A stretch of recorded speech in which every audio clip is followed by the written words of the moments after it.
Everybody. Sorry for the delay. We'll get started immediately here. A little bit about myself. I'm fortunate to be the president and co-CEO of commercebuild. I came here a little over 5 years ago, and prior to that had some really fun things of being front row to some amazing growth stories from Magento being in the cloud and Shopify as well as Wix over in Israel. I am a proud Texan and also trying to become a better barbecue champion, although I'll be honest, that's not my forte. I'll stick to e-commerce, but that's how I like to spend the Saturdays here in Texas. Let's go ahead and get started. We wanted to highlight a couple of things about e-commerce and platforms and highlight that they're all not the same. This isn't about we're superior and everything else isn't good. This is about what we can share about our platform, and I happen to know a lot about Shopify from days of working with them. I was almost an employee. I have many friends that are there, and it's a great company. So I wanted to go ahead and discuss that. In the world today, with e-commerce being so prevalent as a must-have item for companies that are interested in moving from either hand-keyed orders in their systems or having an opportunity to present their business in a different light other than just a static site. Lots and lots of options. I'm not going to go into a lot of these. Today is mostly about us versus Shopify and Shopify Plus, but easy enough to also mention a unique thing about us and Sage is that of all of these, we're the only ones that are actually certified by Sage. And what that means is, number one, if there's a problem, we know how to troubleshoot the ERP along with troubleshooting our platform. That ends up having no finger pointing in any implementation we do. And I can say with absolute certainty, none of the other companies on this list can present that. That being said, I think there's a challenge out there in the world of mainstream e-commerce platforms, and that is that they're built and maintained as a separate entity from the ERP. And what do I mean by that? What that says is that if you think of a Shopify connector or maybe a code that a partner has written for it or off-the-shelf things, what it's doing is it's just making a connection, sometimes with web hooks, sometimes it's a batch upload every hour, sometimes it's a connector that is only partial, meaning that new customers added or pricing changes are not immediately replicated over. And with Shopify and all the other platforms out there, they have their own standalone database, meaning that they can operate fully independent of your Sage ERP. Now, there's some pluses of that, but we think as a negative piece there, when you have duplicitous of information, what can happen is a disparity of information. Your inventory could be off. Maybe a new product isn't inside of the store available for sale, or maybe it is, but it doesn't have the right price. A customer update of where their ship to address in the ERP doesn't get replicated over. And even things such as the aspect of how you're able to analyze your business overall. Really, you have to look at two different databases, the Sage database and the e-commerce database inside of Shopify. They are separate. And that compares to our world, which is a native integration instead of a connector. We've got a wonderful white paper on this. If you'd like to get, we can explain that a little further. But the headline is this: with your business, you want to be making a choice of, do I want to have something that is independent, or do I want to have something that's driven by the ERP? Both things work well. This is not to say that Shopify doesn't have a lot of great customers out there in the world. They're huge. They're massive. They just had another record quarter of business and are really considered, I'd say even more than the 800-pound gorilla. They are the gorilla. So this isn't to be negative about them, but the functional way in which Shopify views the world is different from how commercebuild views the world. So let's get into that and give you a little bit of an introduction about Shopify. I should mention that I gave this presentation at another conference a few weeks ago, and actually Shopify was in the room, and I asked them, please stop or share if there's anything wrong in here, and I've made those corrections. So we're trying to give a fair and objective view of the two different platforms. So comparing us to Shopify, hey, we were both founded in the same year, 2006. We both do business to consumer and business to business sales portals and web stores. One of the things that Shopify really focuses on is that they look at the world of e-commerce as the way to get to their main source of revenue, which is payments, which is selling point of sale terminals, which is how to help companies go direct to consumer, either brick and mortar or store, or brick and mortar store, or both. That being said, the drivers for somebody looking at Shopify in 2024 are that they're a marketing-driven company. They objectively have some really, really cool features, some front-end plugins, some other things that they're doing that we don't do. And the reason why we don't do that is our view is that we're doing initiatives usually with a marketing team in conjunction with a finance team, with somebody in IT, with somebody in operations. And we would call that or classify that as an ERP-driven project. Meaning that the single source of truth for the company would be based upon the ERP. Well, in Shopify's world, because they have a lot of standalones, there's actually companies that use Shopify as their ERP in a crude way. Shopify thinks that their database is the center of the universe. It's not to say one or another is better or different, but it is a compare and contrast. We focus 100% on software as a service. We publish our prices. We have fixed fee implementation. Shopify also publishes the prices, but their primary revenue isn't the stores. Their primary revenue is payments. And that's a big consideration where they want you to use Shopify Pay, which is a good product, by the way, but they want you to use that as opposed to having choices with maybe what's going to be a better integrated solution for Sage Intacct, Sage X3, Sage 300, and have that as an integrated solution.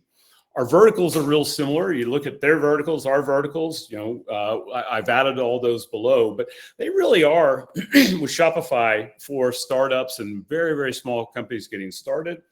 If you grow out of Shopify, you're moved to Shopify Plus, and with that, the verticals you see on the right-hand side are also verticals that we have as well. But what I'll highlight is if you're an ERP-driven company that focuses on manufacturing and distribution or wholesale items, if you've got complexity with maybe selling things in the agricultural construction space or other ones that are listed there, we actually do have a really, really good story relative to our partnership with Sage, which is started from day one, from 2006. We're in my old school logo here representing Sage.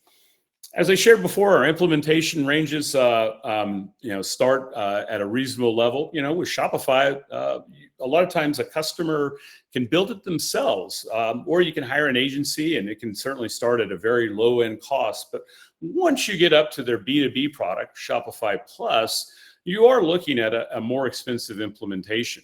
Another difference is our view is of not having a marketplace that has additional paid apps that our customers have to buy. We think that if you're using a particular payment gateway, if you make a choice on a type of integration for shipping, that you shouldn't have to pay for that. These are words directly out of Shopify and their partners relative to the apps that are there, anywhere from 2 to 5 on Shopify Basic, or 25 or more on Shopify Plus. That's a big difference, and not to say one's better than the other. A lot of those plugins are super powerful for e-commerce in a native way, but our integration is really what stands out. If you're looking at getting any connection with Shopify and an ERP, there's got to be either a connector you're going to invest in, or a partner, or somebody's going to write some code that would be customized to be an interface connection between Shopify and your ERP. That being said, there's some similarities and a few things they do really well. Their SLA target is 99.99% uptime. Ours is 99.95%. You do the math on that, you're talking minutes per year of differences of what we both try to make sure that as a SaaS software, it's up. We release software every 2 weeks. They release major software updates every 6 months, and they do a continuous release of things along the way as well. So we're very, very similar there. Their go-to-market is a little bit different. We are focused upon the ERP, so a lot of times we're working directly with partners, making the partner and Sage the center of our efforts. And Shopify really does a lot of direct sales with Shopify Plus. They're very heavily marketing focused. They rely on agencies that are in their ecosystem, and it's a distinctly different way in which both companies, us and Shopify, are thinking about the business. And then, from a support standpoint, we both offer 24/7 support globally. Our team starts in New Zealand and goes all the way to Dubai, following the sun. Theirs does as well. A difference, though, is that we actually track our response time super aggressively to make sure that we're responding to tickets within an hour. They don't really have an SLA for that. And if you Google search some things about Shopify support, you'll find a lot of times that it may not even be Shopify that's trying to support the product. It could be an agency or another third party. And if that's a smaller shop, they're asleep at night, but you have a problem, you've got to wait to the next business day for them. That's not true with commercebuild. That being said, these were 10 really quick topics here that I wanted to quickly go over of differences between us and Shopify and Shopify Plus. Let's dive in a little bit deeper and talk about some pluses and minuses of both of our products. I'll talk about Shopify at the base level product. This is their original B2C product, and these are just things that are out there in the marketplace of what Shopify is great at. It's super easy to get started. It's super fast to get online. A lot of times, this is something that even a non-technologist can do, particularly if it's not going to be integrated with your ERP. With Shopify, there is an ability to integrate with the ERP, but when you think about this as a starting point, you'll see their posted pricing there from $29 to $299, on an annual agreement, and that's $299 per month, but it's a lump sum payment all at once. It is a reasonable way to get started. As you go up in size, you get some features and benefits, and you also get a lower overall transaction rate. But those card rates, remember, that's where they're really making their money. 75% of their business is in the transaction cost. That is much like what Fortis or Paya is doing in the Sage world. That being said, there's nothing wrong with that. But if you don't use their payment, you've got an additional cost on top of the normal payment processing to consider. So it is a good thing to get started, but sometimes you want some advantages of direct integration with your ERP, and that's not something that Shopify Payments has. A couple things about it that we think are really significant in compare and contrast. We've made our business with B2B e-commerce and B2C e-commerce. Shopify Basic, the low end, does not do anything with B2B. I mentioned before about the customer support. I won't go too deep into that, but feel free to take a look on that. And look, there's some good benefits there. But the piece that we hear a lot with this is if there is a problem with the connection to the ERP, who's going to get the call? And with Shopify, they're not an ERP-centric organization. They're not going to even think of how to troubleshoot something if an order isn't going into your ERP. So then it's the connector or a partner or maybe your own code that's done that. And that's a piece that we think is a very significant difference to us and Shopify. Shopify also has a piece where they're monetizing the transactions, not just shop payments, but in reality, everything that they're doing is centered around being able to have a slice and a bigger slice as you grow of the business that you're doing through the store. That being said, if you outgrow Shopify or you need to do business to business, there's Shopify Plus, and they just are launching really the business to business. It came out last year. It is something that they're fast and growing with, so they're doing quite well there.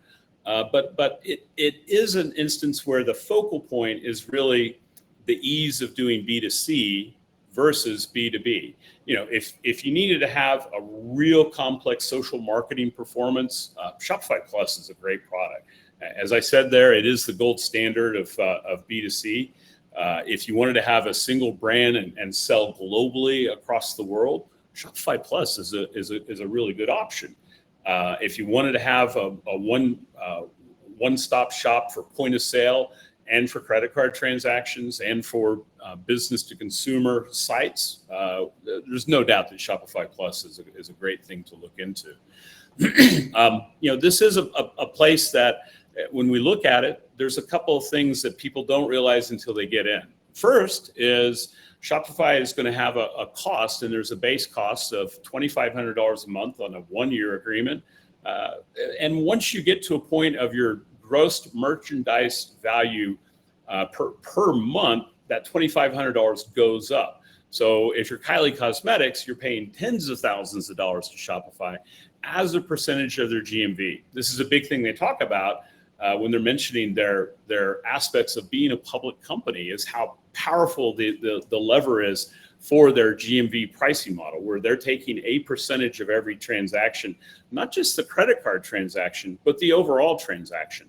If you're doing a B2B and B2C store, it's going to be 0.4%. So if you do the math on that, once you get to over $600,000 a month in sales, you have an escalating price. And so if you're at $1 million a month in sales, which a lot of wholesale customers get to pretty readily, that's going to cost $4,000 a month, and it just keeps escalating. And that's something that we kind of look at, and it's a cost of doing business. I think on a personal level, it's a tax that, for a wholesaler, that's kind of hard to swallow. Someone else taking a little bit more off of the top.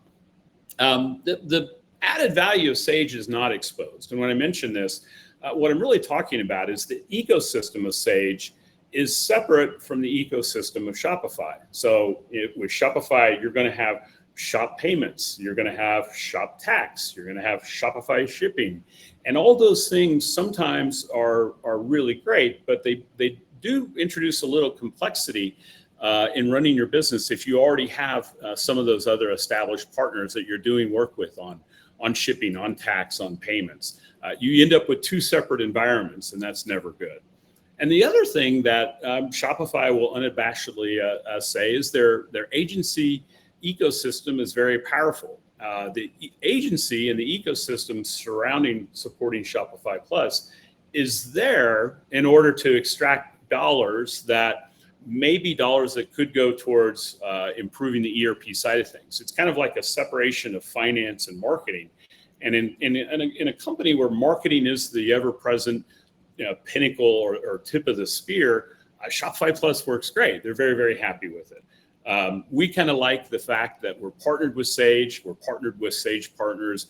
We look at the world of how to support all aspects of the Sage ecosystem and the e-commerce ecosystem. And, it's just a different model of what Shopify has done. I mentioned Kylie Cosmetics. There's a Kylie Cosmetics store. Look, it's a beautiful store and allows a lot of great things for business to consumers to happen. You can research, and they have a lot of B2B businesses out there as well. But, you dig a little deeper, and there's some complexities, like adding multiple warehouses and being able to do split shipping from those warehouses is pretty complex for Shopify. And that's something we do out of the box. The aspect of actually having an annual agreement is something that we've moved away from. Now, we'd like our customers to have a vote every month on us performing. So our agreements are month to month. We can obviously go to an annual agreement to save some money, but it's a philosophical thing of I kind of look at it like a cell phone company that locks you in to stay with them for a long, long time. And we've chosen to go the other way, which is to not have that lock-in, to have a chance to provide excellent support. And if we're not doing it, then you can vote with your dollars to make sure that we do the work to make it good. And the final piece there of a con, I think, is it does lock out some of the other super valuable add-ins that you can have for your store, such as the levels of payment processing of the companies that are involved with AR. That's a piece that Shopify themselves are trying to take that money away. So relative to the Sage ecosystem, look, for some companies that's not a big deal, but some of our customers have shared with us that it is important for them to have the option of these different products and to use best in class if another company comes up. With Shopify, it's kind of like the old Hotel California song by the Eagles. You can check out, you check in, but you can never check out. Something similar to that. Moving along, just a little bit about us. This is supposed to be mostly of a compare and contrast, but our center of the universe is Sage. As a matter of fact, if we're not connected to Sage, we don't have a store to begin with. We absolutely need to have that connection. Now, there's mechanisms if the wire gets crossed or whatever, but it's absolutely critical in our business that Sage is the center of the universe for pricing, for inventory, for customer data, for the aspect of business logic. And we're an adjunct to that. I liken it that we complete the wheel of Sage by being one additional part of Sage and making Sage the single source of truth for things. A couple of other pieces that we're super proud about. I mentioned before, we're a Sage Tech Partner Plus. What that means is we're validated by Sage every year. We have compliance and things that we have to do with Sage. We have the work of being on the Sage price list, as a matter of fact. And we're the only e-commerce full provider that is a fully integrated solution on all three of the Sage price lists, intact, Sage 300, and Sage X3. In the center there, you see our G2 crowd review. That's an independent review, much like Capterra. That's owned by Gartner. But we're proud that we've got a 4.6 star, 4.5 star rating. We work real hard to make sure that our customers are happy with us. And look, if they're not happy, we want to know. We want them to raise their hand to get happy. We've been doing this now. It's actually coming up on 18 years, so a long time. This summer we'll celebrate our 18th year in business, and we've always had that ERP focus. We think of ways to get you online with complex stores in under 60 days, and we actually have a very simple store that we can have online in a day, much like Shopify at the base level can have online in a day. But we focus upon the implementation as a means to get to our SaaS and not the end all, where we're trying to have an hourly rate and have projects that go on forever and your bills continue to happen. That aspect of our global support we've talked about, we're proud of that. And really what we look at in the universe of, we are a one-stop shop. And if your business is centered around the ERP, we're a nice addition. We complete the wheel without having to go out and hire additional people to help you get started with selling online. A couple of other bits and pieces here about us as a company. On the left-hand side is what we're proud of with X3 300, and we just launched. Our first customer went live with Intact just last week. We've got the enterprise functionality. We've got the customizations within Sage that replicate over to our platform. We do have a network of Sage authorized ISV partners, and we focus a lot of time and energy with them. And just carrying down the left-hand side, the aspect of what we do with commercebuild is there to be focused upon the value that Sage has brought to your company. I'll be honest with you, if you look at some of the stores like Kylie Cosmetics, their B2C capabilities on Shopify Plus are more robust. If it's a full, I'll use a branding word here, omni-channel experience, we can do that. Shopify Plus actually happens to do it better, however, at a cost. So the more successful you are, the more that you're going to end up paying for that store. We're not a brand name. I put commercebuild commerce who. It's not as out there. So people have to understand that we're not the same company as Shopify. Again, they're beyond the 800-pound gorilla. We don't decouple the front end and the back end. I won't go too much into headless, but that's kind of a nice buzzword that you're hearing about. And we're also not an agency. We're a SaaS platform that can build and work with agencies, but we don't spend the cycles to go into entire marketing plans, for example, that a Shopify Plus partner may do of coming up with a marketing plan. We work with a lot of agencies to help with SEO and design and things, but that's not our core focus or function. So there is a delta there of what we do and what Shopify does really well. Just real quickly, our Sage pricing for Intact. Won't go into any of the details here, but think of it as we've got a starting point, good, better, best. We try to make sure that We're not charging more than this posted price. If we're doing some customizations, that may be where it goes up, but we're not charging $10,000 a month if you have an enterprise store with Sage 300 or Intact, and taking a percentage of your overall success from the revenue. X3, much the same way, and an area that we're super proud of our close working relationship with the X3 business, again, being the one that's inside the price list for starters. But when there is a complex problem with X3 and a web store order going into X3, because of our experience, we actually know what to do. Our code actually ships with every X3 from version 11 and version 12 onward. It's actually inside of that. The way in which we're actually integrated is there as a turnkey solution, and that comes from when we were the OEM for Sage. Sage eCommerce was XM Developments or commercebuild under the covers. Also, we want to have an exciting promotion here that we're just getting kicked off.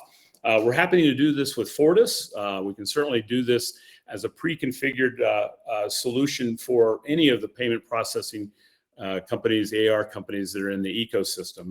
We're kicking this off in a partnership with Fortis. This really is that way in which somebody can get started super quickly, have a way that their customer service reps or their business-to-business customers that know exactly what they want, they can just type in a little bit of the description of, or the SKU. It'll pop up, see how much is in stock, be able to place the order, and with that goes right into Sage and right into the AR record. All of this also has some portals that Fortis does and that we do, of being able to check shipping status and being able to place reorders and modify orders of a reorder. So you may want more or less of some items, or maybe reduce things, real similar to the way in which Amazon works without the pictures. And even be able to look at all of the AR records and have that there. So we do have a promotion that's authorized by Sage. This is the Sage 300 pricing. It's $300 per month. So a super great entry point for Sage 300 or Sage Intact. We also have it for X3, and it's $360 per month, US dollars per month. If you're up in Canada, we have the Canadian pricing as well, and with that, the same 40% off is there to be able to have this promotion through the end of Sage's fiscal year. I won't go into detail about all these things, but look, we integrate with lots and lots of stuff. This is a constantly building list, and the next time around there will be even more to follow. But we take these relationships real seriously. But if you have a problem, for example, with Avalara, you don't have to place the call with Avalara and place the call with us. We take first call for our stores and are responsible for everything. And if we have to engage with Avalara, we maintain a great relationship with them to do so. This is one of the partners that we've worked with for quite a while. And this is a statement about Shopify. It is a connector that has to work between Shopify. It is limited and broken in that trying to write the customizations to get it work that allows to have for a partner to have that seamless experience for their customer. We're proud that this partner happened to mention that, as Patrick said, we could have just done it with commercebuild, and that's an area that we like to share. It's not to say that Shopify doesn't work.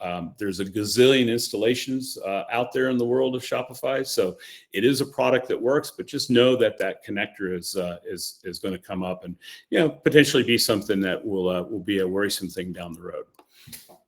Talk about the 5-star support. On the right, you'll see Scanza. If you've been to any of our shows, we give away the Scanza limoncello almonds for Margie, and this is her quote. Jess and the whole commercebuild customer service team are literally the best support we have on any of our many platforms. They're so helpful and quick to respond. It's scary. This is really what we strive for. This is why we wake up in the morning. Our view of the world is that we're dedicated to our customers. We're devoted to making sure you're successful of having a store or portal, and try to make sure our reviews mention that. So, Shopify versus commercebuild. This has been an overview. I hope you've learned a little bit more about us, a little bit more about Shopify. And look, there's no wrong choice. If you're marketing centric and your company really is driven, the tip of your business is marketing, we'd encourage you to visit with us, but we may not be a good fit. We may find that Shopify or perhaps Magento or BigCommerce is a better fit. If you're ERP centric, even if you're business to consumer, if you're ERP centric in your focus, that's where we have a great story to highlight of what we're doing with Sage and the realm of importance that we place in maintaining that platform with Sage. So at this time, I'll open it up to some questions. Megan, do we have any so far? We do. We have a few. First, Mo says, "Hi, Jay, nice shirt." Thank you. We'll start with that comment. Logo here. Yeah, so just in case you guys don't know, on the screen there's a chat box or a Q&A session box. Feel free to ask your questions there, but we do have some that have come in. The first one here is, I'm curious how a price change in Sage would work if I was using Shopify or commercebuild. Super simple on the commercebuild front. That price change is I call it real time. We're talking microseconds or seconds, but that price change is replicated immediately to the store or stores. And important to mention that price change may be relative to even your customers on different pricing lists. The T20 or T40 list. All those things we're seeing directly inside of the Sage database and replicating that immediately to our platform. With Shopify, depending upon that connection, it may take a while. There are some Shopify instances that it can be pretty close to a real-time replication, but it often isn't. A lot of times there'll be a lag, there'll be a delay. Sometimes it may be a batch processing where it's only happening once an hour or once a day. So there is a little bit of difference in how pricing does get up to the store. In addition to that, there's a difference of the other end of that equation of the transaction actually going into your ERP, going into Sage. And that's where we can demonstrate how we are actively writing that transaction right into the general ledger.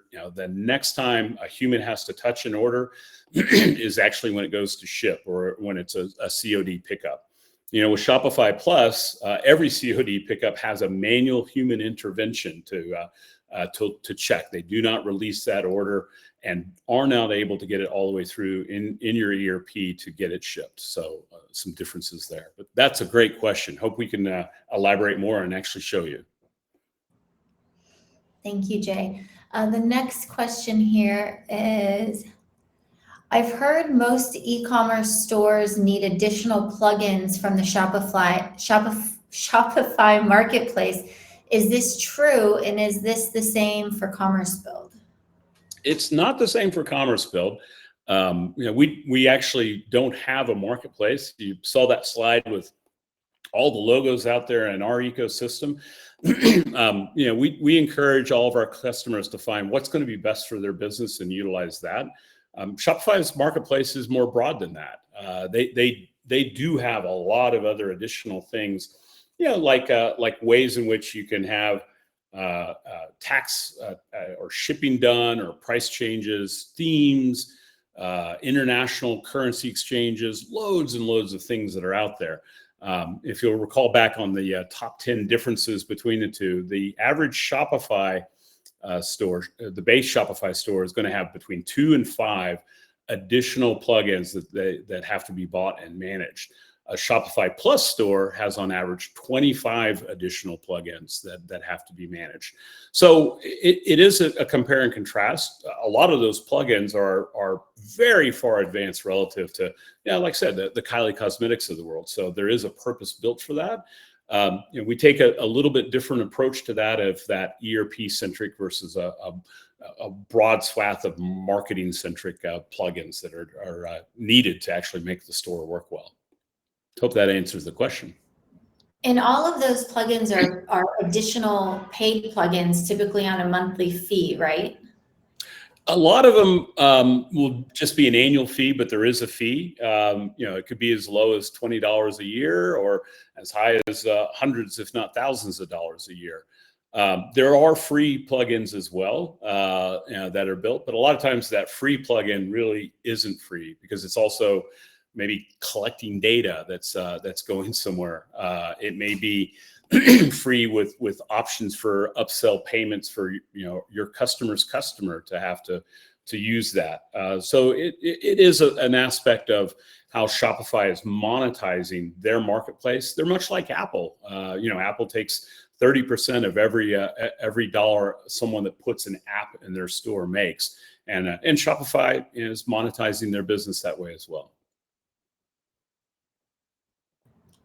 Got it. Thank you. All right, and the last question we have here is, I have a customer that has over 10,000 SKUs. How would this work with Shopify and commercebuild? If I'm using Shopify, it sounds like they would need to add all their products, images, and product descriptions in manually. Yeah, that is a true statement. There's nuances with every Shopify implementation, but 10,000 SKUs, that is well outside the realm of what the base packages of Shopify are. So that's an immediate move up to Shopify Plus. Again, that's a 1-year agreement at $2,500 per month. And if the store ever goes above, and by the way, this is not just the store by customer. This is the store maybe being used by internal employees or CSRs to have a quick way to get in orders into their Sage.